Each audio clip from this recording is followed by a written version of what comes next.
Hello everyone. Hope you're all having a good day and staying healthy during this whole coronavirus outbreak, etc. I'm just returning from a 6-day work trip and wanted to do a quick video. So I'm going to do the video today on the Aegis Vanguard Warden. This is actually the ship that got me into Star Citizen other than the Carrick. Carrick is what I wanted for exploration, and then I saw this ship for combat and I fell in love. I love the look, I love the style, I love the mission, everything about the ship. Long distance, long duration, two-man fighter. Definitely something that grabbed my attention right from the start. And so what we're going to do today is we're going to go over again the cockpit layout, flight characteristics, both in and out of atmosphere, and talk about whether or not they did a good job with the cockpit layout, how the ship is laid out, how it performs, and whether or not it makes sense from a a user perspective as a pilot. So we'll start again just in the cockpit looking at the controls. You may hear my daughter in the background again. We've got schools shut down, so most of my videos for the next couple of weeks will probably have a child in the background. There's nothing I can do about it. So that's life. Alright, so roll is the stick, which you would expect. But again, we see the rudder pedals as well moving. It's kind of interesting how they've got it. And you see that they're reversed. So it's like the left foot down to apply left rudder, while the right is applying right aileron. So I'm not sure that makes any sense to me whatsoever, having those reversed. The stick makes sense, obviously, it's the correct direction for roll. But the yaw, I'm very confused about. Alright, let's look at yaw itself.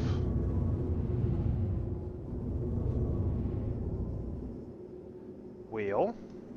Alright, there's yaw. Hang on, why is this not yawing? Roll.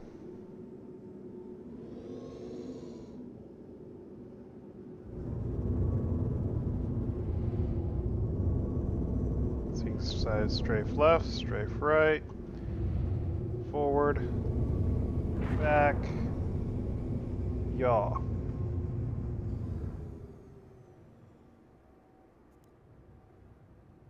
That's interesting. Let's try this again. I'm going to look down here.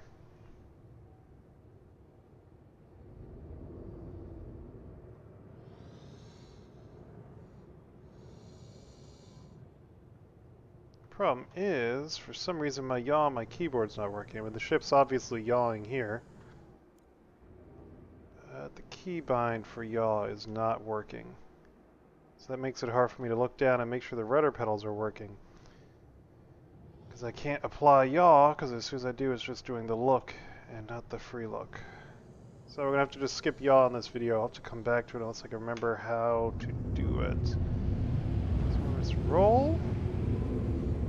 Strafe, strafe, forward, back. Cruise control. Yeah, I don't think there's a key for left and right. Alright, we're going to look at keybinds here live on my stream as I try to figure out how to do yaw. Strafe left, strafe right. I do not believe there is a yaw keybind.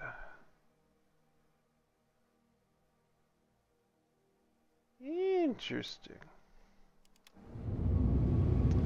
Again, I'm just going to have to assume that yaw... Oh, there we go. We can see the yaw now. Look at the stick. Just at the bottom of the screen, you may be able to see it. The stick is twisting, so yaw is stick twist. I'm hoping the feet are actually allowing some of this.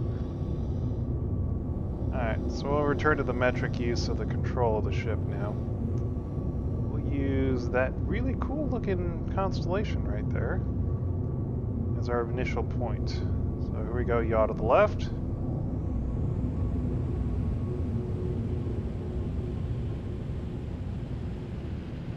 It's a relatively slower yaw rate, pretty similar to the Hornet,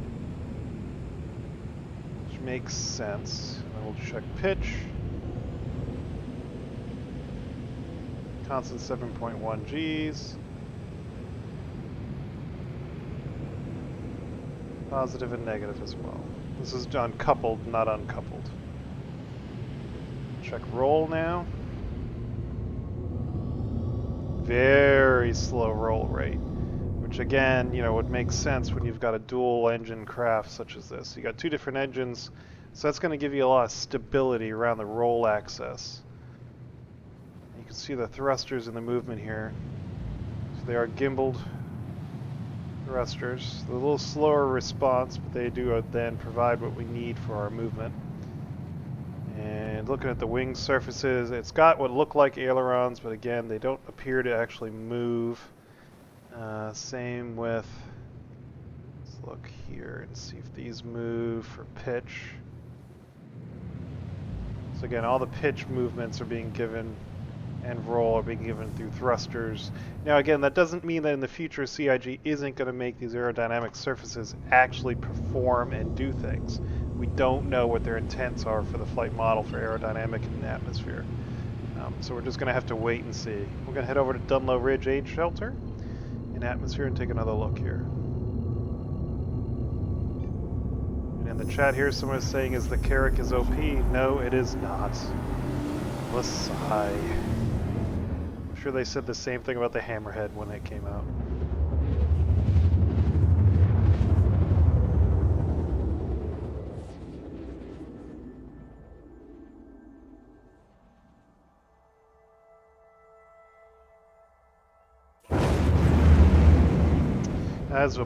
You probably heard that audio bug for the Vanguard. It was very loud, so I apologize for your ears.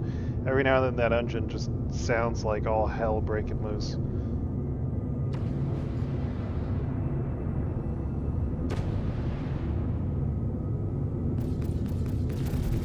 Now, firepower-wise, I will say that this is a heavy fighter, and it should pack a punch, and it sort of does. It's very limited right now, though, because the nose guns are fixed. So it's 4, 6 fixed size 2s, and you can have a gimbaled size 4 or fixed 5. Alright, so let's do some low-level flying here, just to have fun. We haven't done that in a video yet, really.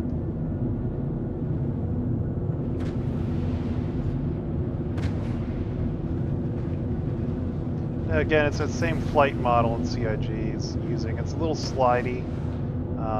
You're not seeing ships tracking through atmosphere like it's a fluid. You really have to use boost to keep the ship going, which is good. I mean, you know, it requires some skill, especially at lower level, to fly the ship well. If you just use yaw, you'll see that flight path vector really lags behind, so you really need to use the boost to keep it going. Use some pitch and some roll and some yaw, just kind of everything combined, you'll get a little bit better performance. But it's very slidey. I mean, you can turn these things around on a dime, even in atmosphere. So again, this is a heavy fighter, so it's not as maneuverable as something like, say, a Gladius. But you'll see, we'll go up a little bit higher here. It's still more than capable.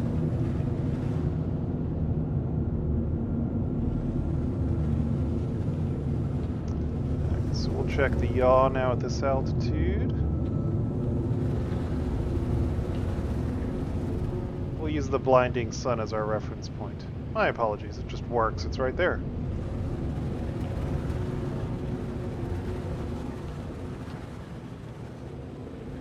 So yaw again, very similar to the Super Hornet pitch. Very similar to the Super Hornet. And again, just like we had in space, a relatively slower roll rate. You know, I do my standard little, does it have aerodynamics or not test. Same thing, hold it 90 degrees. We'll go decoupled here for funsies. Now what that does is it doesn't counteract any control forces, so the thrusters aren't going to try to stop anything that you're doing. Just basically turning off the IFCS. But she handles very well, and definitely worthy of the name of a heavy fighter as far as the combat goes. Because then you can have this manned turret which has very good visibility up top, and again, you know, it's a gorgeous looking ship.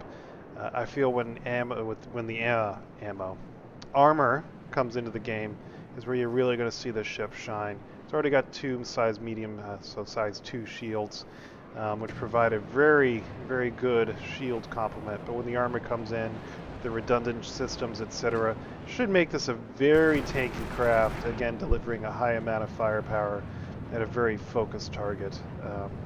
So again, it's a good ship, and the flight model She performs well. She flies, like I said, like a Super Hornet, which is a medium fighter. So it handles very well for its size. You got to figure weight-wise, this is probably pretty similar to the Freelancer, yet it handles very close to a fighter, which makes sense because it's a heavy fighter. So I would say in the pilot reviews, the Anvil Warden is an excellent ship, and I can highly recommend anything in the Vanguard series, the Sentinel, the Warden, the Harbinger. They just have slightly different loadouts, so research them, and when the sales come up in November, if you're interested in one, I don't think you can go wrong with it. It's an amazing ship. So, hope you all enjoyed this short video. I'll do some more in the coming weeks. I plan to go over the Freelancers individually, the MISC, the DUR, the MAX, and I really am interested in looking at the flight model differences between the MAX, the MISC, the DUR, and the base Freelancers, just to see if there's an actual difference between them, seeing as how they are basically the same ship, just with slight variations in their weight, their mass, and in the case of the MAX, instead of having just the 2 engines, it actually has 4 built on the same frame. So think of it as like the 730 MAX variant of the Freelancer. Alright everyone, I hope you have a great day, and I hope you enjoyed the video.